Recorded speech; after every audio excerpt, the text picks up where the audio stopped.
Bonjour bien-aimés, bienvenue sur la chaîne Au pied du Seigneur, l'émission La Bible racontée. Alors, c'est encore une joie de se retrouver. C'est vrai que ça fait longtemps, ça fait un petit bout de temps. Et pour ceux qui ont écouté mon témoignage, notamment comment, voilà, par rapport à mon mariage, les enfants et tout, ils savent que je suis mère d'une famille nombreuse, dont des enfants de bas âge, et c'est pas toujours évident, vous voyez, entre voilà la vie en tant que maman, servir le Seigneur, etc. Et je le fais vraiment par amour pour le Seigneur. Je le fais. Je ne suis pas une experte, une professionnelle. Je n'ai aucune prétention, vous voyez, mais je le fais parce que j'aime le Seigneur. Il a changé ma vie. J'aime parler de lui, j'aime partager ce que j'ai compris.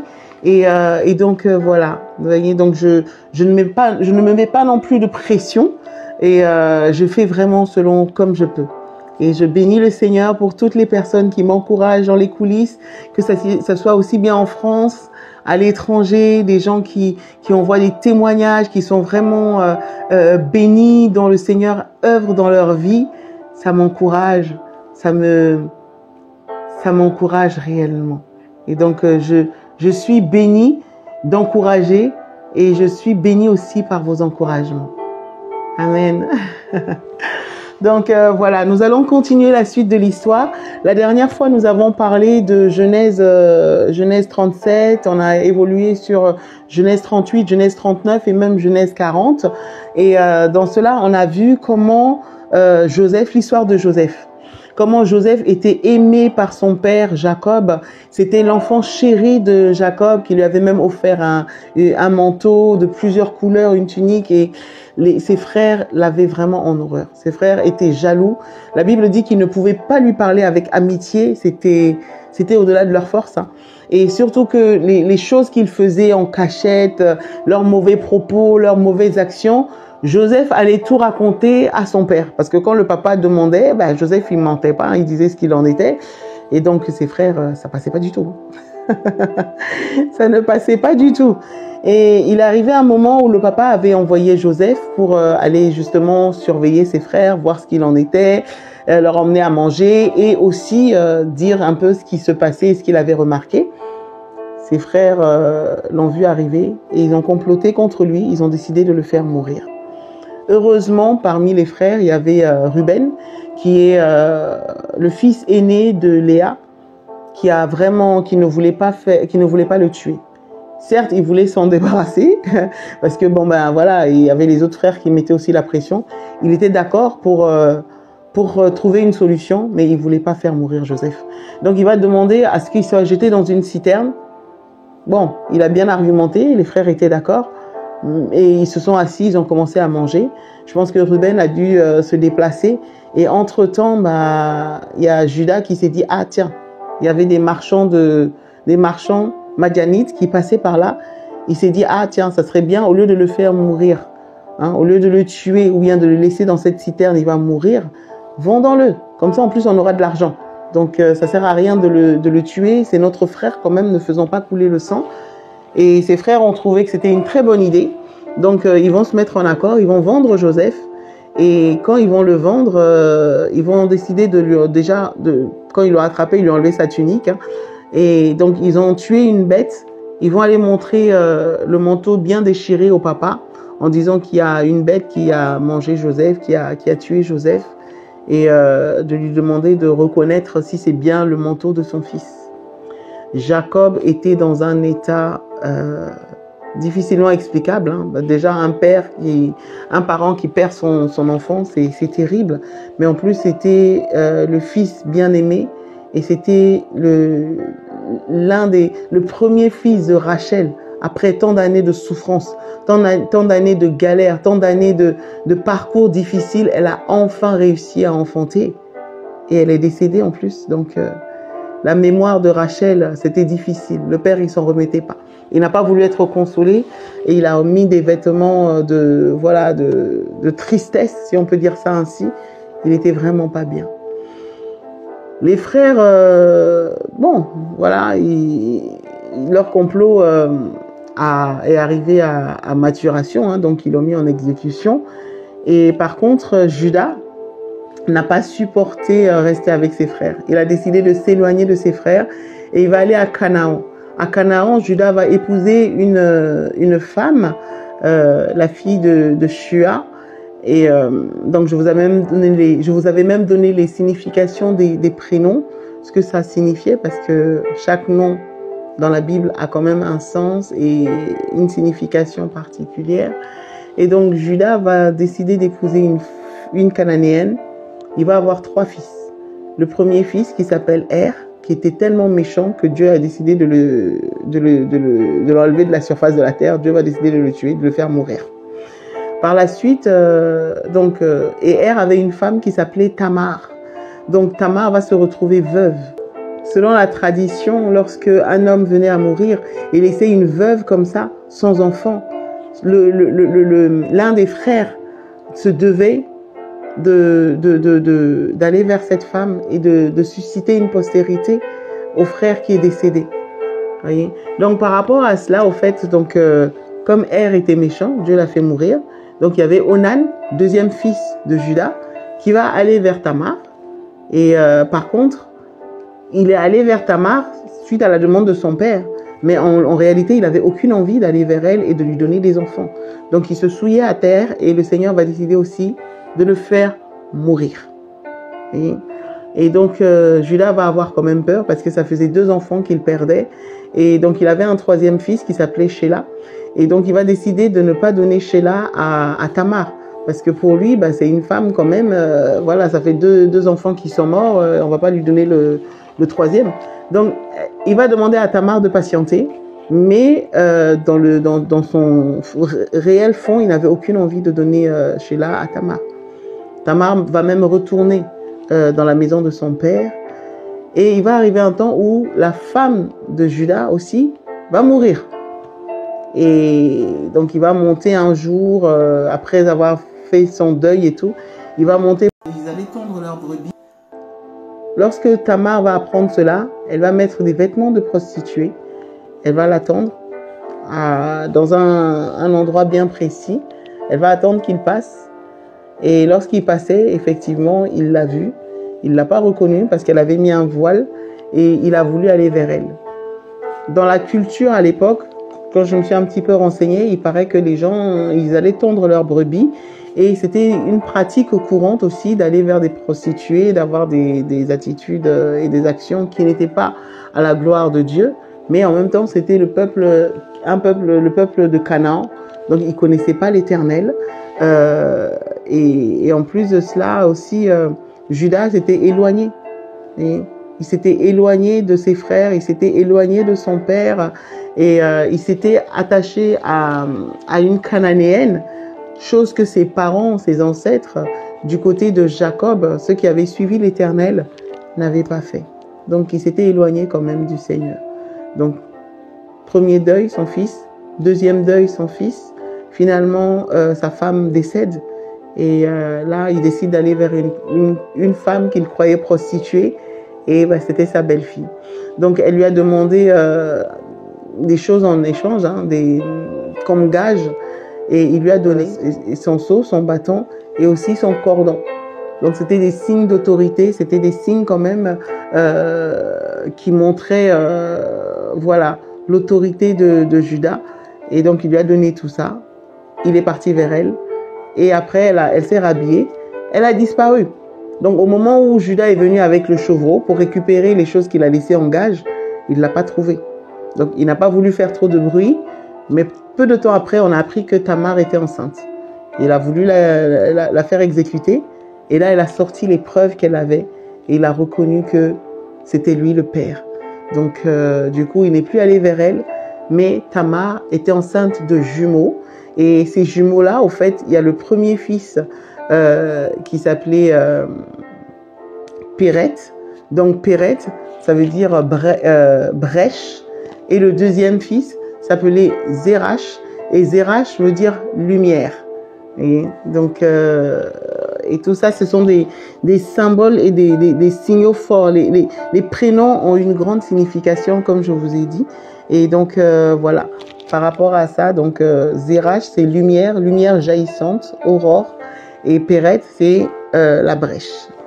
Voilà. Et donc, par rapport à tout ça, par la suite, on est revenu à l'histoire de Joseph, donc qui a été vendu par ses frères à des Madianites, donc des Ismaélites, qui sont partis, qui l'ont emmené en Égypte. D'ailleurs, lorsqu'il l'a emmené en Égypte, il transportait des aromates, il transportait de la myrrhe, il transportait des parfums. Tout ça, ça a des significations. Et donc, par rapport à ça, il l'a emmené. Et Joseph a été acheté par Potiphar, qui travaillait, qui était au service de Pharaon. C'est un Égyptien. Et il l'a mis dans sa maison. Il a mis Joseph dans sa maison et il a constaté que tout ce que Joseph touchait prospérait. Donc, il lui a fait confiance. Il a vu que Joseph était un homme honnête. Il était béni. Et tout ce que Joseph avait comme, enfin, à sa charge, prospérait. Il se souciait juste de manger. Il venait chez lui, il mangeait, il était tranquille. Et Joseph gérait tout et tout était bien géré. Il est arrivé que Joseph a commencé à être harcelé par la femme de Potiphar. Il était beau de figure, hein. En plus, voilà, c'était un bosseur, il était beau, donc elle a commencé à avoir des désirs envers Joseph. Elle voulait coucher avec lui. Et lui, il craignait le Seigneur et il lui disait, mais écoute, non seulement je crains Dieu, mais en plus de ça, mon maître m'a donné l'autorité sur toute chose. Je peux toucher à tout ce que je veux dans cette maison, sauf à toi qui es sa femme. Donc je ne peux pas faire ça. Que l'Éternel me garde de faire ça. Oh, ben, elle insistait tellement. Elle faisait des manigances, des complots. Et finalement, elle a tellement insisté qu'à un moment, Joseph a dû fuir. Il a laissé son manteau parce qu'elle l'a attrapé. Elle l'a dit, aujourd'hui, toi et moi, en tout cas, il va se passer quelque chose. Donc, quand Joseph a fui, il lui a laissé son manteau et elle l'a accusé de vouloir la violer. Voilà. Donc, Joseph a été mis en prison par Potiphar, qui était vraiment dans une rage terrible. Et donc, quand il a été mis en prison, voici que la main de l'Éternel était toujours sur Joseph. Hein, il était fidèle à son Dieu. Et Joseph a commencé à prospérer en prison. Donc, même en étant prisonnier, il a commencé à gérer des choses et les choses évoluaient bien. Donc, le chef de la prison était vraiment satisfait de Joseph. Il est arrivé à un moment aussi que dans la prison, il y a eu 2 personnes qui sont venues, des personnes assez particulières. Parce que cette prison, déjà, c'était une prison où Pharaon mettait ses prisonniers. Donc, parmi les prisonniers, il y a eu l'échanson qui est venu et le panetier. Donc, le panetier, c'est celui qui tient le pain, qui sert le pain à Pharaon, voilà. Il tient la corbeille de pain. Et l'échanson, c'est celui qui sert le vin, hein, le pain et le vin à Pharaon. Donc, par rapport à... Ils ont mal agi et Pharaon les a mis en prison. Dans la prison, ils vont avoir des songes. Donc, le premier, c'est les chansons qui étaient déjà dans... Joseph va les voir, Joseph va voir qu'ils avaient une tête bizarre. D'habitude, peut-être qu'ils rigolaient, tout se passait bien, mais là, il les a vus dans un état un peu particulier. Donc, il va insister et ils vont lui raconter leurs songes et Joseph va donner l'interprétation des songes. Et donc, en résumé, il y en a un, il allait mourir et l'autre, le Pharaon allait le faire sortir. Donc, les chansons allaient sortir de prison et le panetier, la sentence, c'était la mort. Voici la signification des songes. Et effectivement, au bout de 3 jours, exactement le délai que Joseph a donné, c'est ce qui s'est passé. C'était l'anniversaire de Pharaon et Pharaon a fait sortir et les chansons et le panetier. Mais les chansons, c'était pour le rétablir dans sa charge, dans sa fonction. Et le panetier a été exécuté, il a été pendu. Et voilà, exactement comme Joseph avait décrit la scène. Et donc, voilà. Et pendant que les chansons étaient en prison, Joseph va le supplier de se souvenir de lui, de parler de lui à Pharaon, parce qu'il n'avait rien fait, il était innocent, il voulait sortir de là. Mais quand le monsieur va sortir, il va rien dire, il va oublier complètement Joseph. 2 ans plus tard, donc là, on rentre maintenant dans la suite de l'histoire. Après le résumé, là, je vous donne la suite de l'histoire. Donc, on arrive dans Genèse 41. Pharaon va avoir ce pharaon va avoir des songes. Il va avoir 2 songes au cours d'une nuit et ce sont des songes qui vont se suivre de manière successive. Dans le premier songe, pharaon va voir 7 vaches, des vaches grasses, belles à voir, vraiment bien potelées, bien rembourrées, magnifiques. Et ces vaches vont sortir de... Il était au bord de l'eau, vont sortir au fait, vont apparaître. Et lorsque elles vont apparaître, elles étaient là en train de brouter l'herbe et tout. Et voici que 7 vaches maigres, chétives, vraiment avec des squelettiques qui ressemblaient à rien, tu vois, vont arriver. Et quand elles vont arriver, elles vont manger les vaches grasses. Et lorsqu'elles vont les manger, c'est comme si elles n'avaient rien mangé du tout, quoi. Elles étaient toujours aussi maigres, toujours aussi laides. Et donc, ça a perturbé Pharaon. Il s'est réveillé. Il s'est demandé, qu'est-ce que ça? Qu'est-ce que ce songe? Qu'est-ce que ça signifie, ça? Et il va se rendormir. Et voici qu'il va avoir encore un autre songe. Et cette fois-ci, au fait, dans le songe, il va voir 7 épis qui étaient vraiment bien et tout. Et ces épis-là, au fait, étaient debout, dressés. Et juste après, il y a eu 7 autres épis brûlés, vraiment fatigués, qui sont arrivés et ont complètement mangé les épis qui étaient là au préalable, qui étaient des beaux épis bien portants. Pharaon n'a pas compris. Il a demandé la signification parce qu'il savait que ces songes-là, c'était pas anodin en fait. Il y avait quelque chose derrière. Et donc, il a demandé aux magiciens et aux sages la signification du songe. Mais aucun sage de l'Égypte, aucun magicien de l'Égypte, aucun conseiller ont réussi à lui raconter, à lui donner l'explication. Ils n'y arrivaient pas. Et comme ils n'y arrivaient pas, Pharaon se faisait insistant parce que Pharaon, voilà, il représentait pratiquement Dieu en Égypte. Il représentait Dieu en Égypte pour les Égyptiens. Et les ordres de Pharaon devaient être exécutés. Donc, c'était soit ça, si Pharaon était mécontent, il pouvait faire mourir. Hein. Donc, c'était très compliqué pour... Et là, bizarrement, les chansons vont se souvenir qu'il y avait quelqu'un en Égypte qui avait la faculté de raconter les songes. Il s'est souvenu de Joseph. Il s'est souvenu quand il était en prison et qu'il y avait un homme quand même qui avait la capacité de raconter les songes. Donc, il va en parler à Pharaon. Voilà. Et lorsqu'il va en parler à Pharaon, Pharaon va le faire sortir en hâte. Joseph va il va sortir en hâte de prison. On va le nettoyer, on va l'habiller, on va lui mettre des beaux vêtements et on va le présenter devant Pharaon. Et lorsqu'il sera devant Pharaon, Pharaon va lui dire, écoute, on m'a dit que tu as la capacité de raconter les songes, de donner les explications aux songes.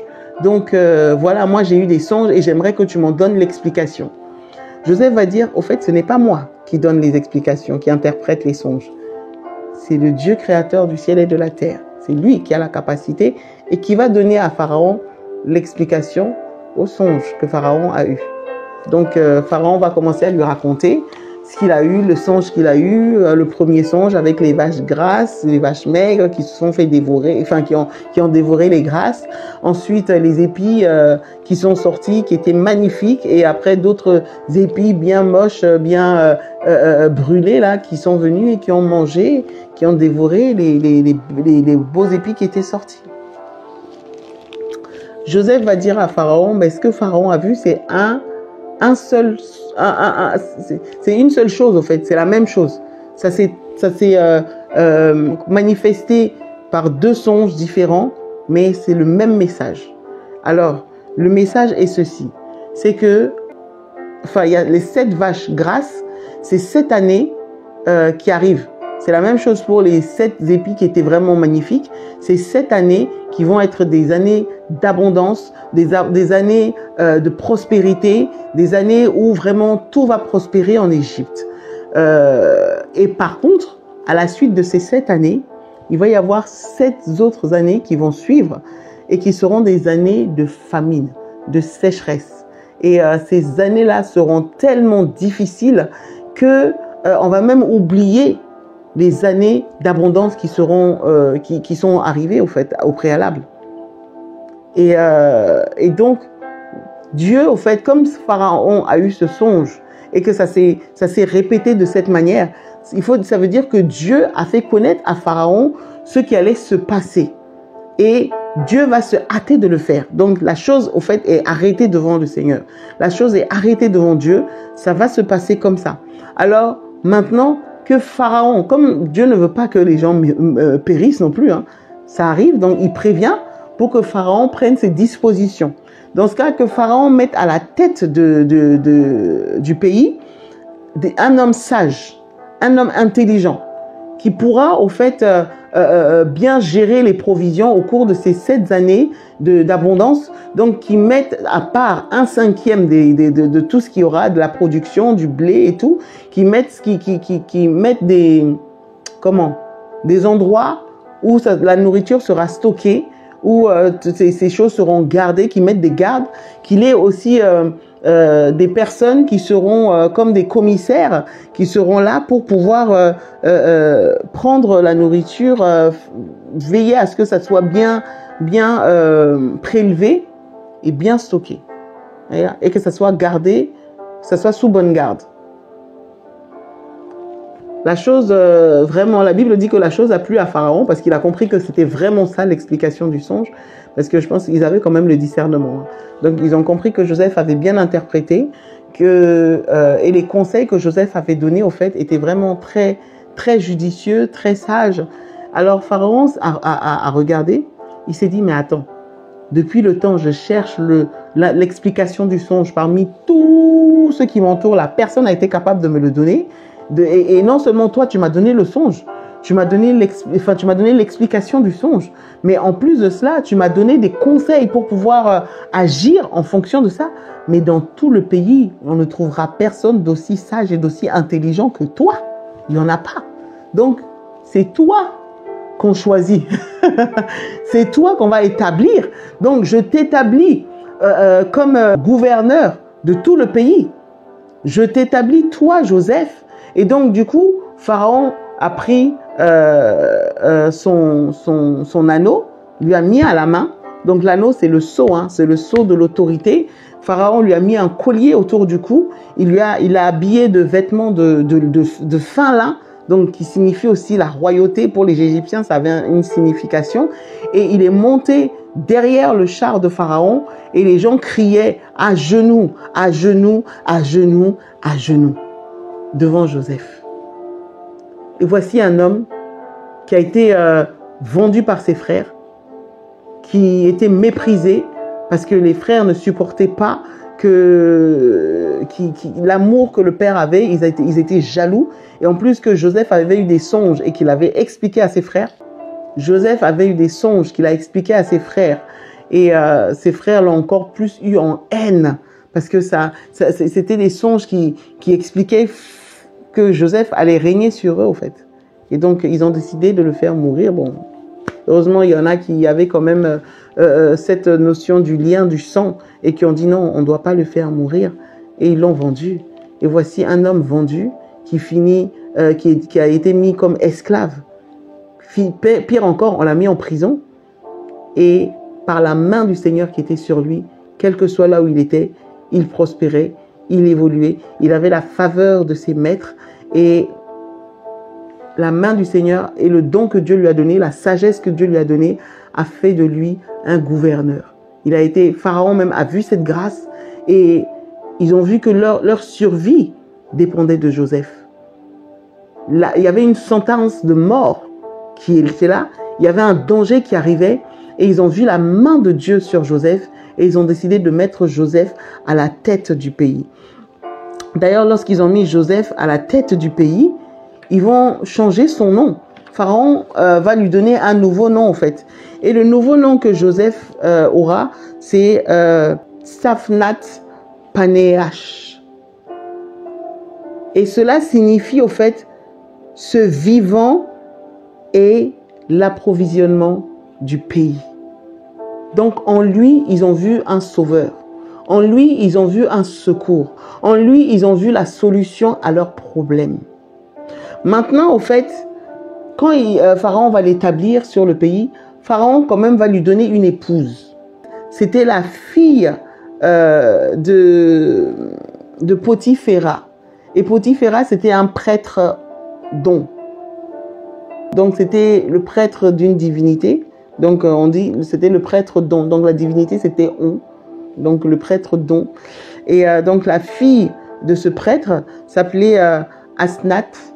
Et Asnath, au fait, lorsqu'on regarde la signification, c'est appartenant à la déesse Néith.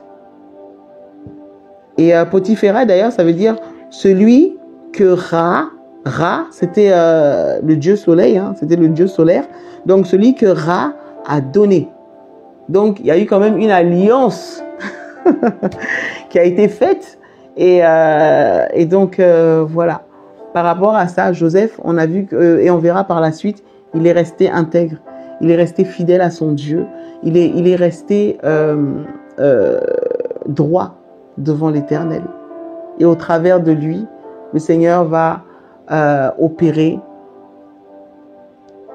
de sorte que même sa renommée et le pays, les bienfaits qui vont découler de ses mains vont être en bénéfice à d'autres nations, non seulement à l'Égypte, mais à d'autres nations.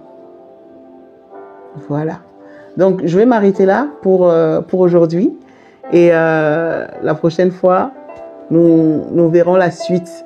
Parce que comme je vous disais, ce que Joseph a fait, le fait que l'Égypte ait pu s'en sortir à l'arrivée de la famine, parce que la famine va frapper et la famine va frapper très sérieusement.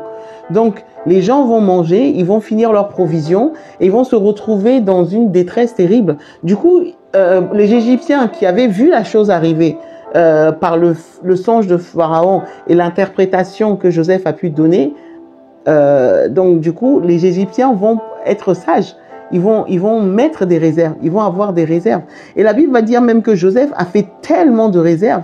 Il va faire des réserves de blé dans différents endroits de l'Égypte au moment de l'abondance, que à un moment, ils ont arrêté de compter. Ils comptaient au fait. Ils comptaient les lieux de réserve, les tonnes et des tonnes et de tonnes et de tonnes de blé qu'on stockait. Mais il est dit à un moment qu'il va tellement stocker que ça va être comme le sable. Et qu'on ne comptait plus. Parce qu'il n'y avait plus de chiffres pour compter. Il n'y avait plus de chiffres. C'est-à-dire que quand on va commencer à atteindre des centaines, on arrive encore à compter. Des milliers, on arrive encore à compter. Des millions, on arrive encore à compter. Des milliards, on arrive encore à compter. Mais quand on arrive à un certain moment, on ne compte plus. Ils n'arrivaient plus à compter. Ils étaient dépassés. Il n'y avait plus de nombres. Il n'y avait plus de chiffres. Donc ils stockaient seulement. Vous voyez ? Donc l'Égypte est devenue la réserve alimentaire des nations. Donc les autres pays qui n'ont pas vu la famine arriver se sont retrouvés dans des situations très difficiles. Et dans ça, Joseph va être un secours pour beaucoup et ses frères vont venir à lui. Vous voyez ? Donc je vous raconterai comment ça s'est passé la prochaine fois. Soyez bénis. Et à très bientôt. N'hésitez pas à liker, à partager la chaîne et à vous abonner.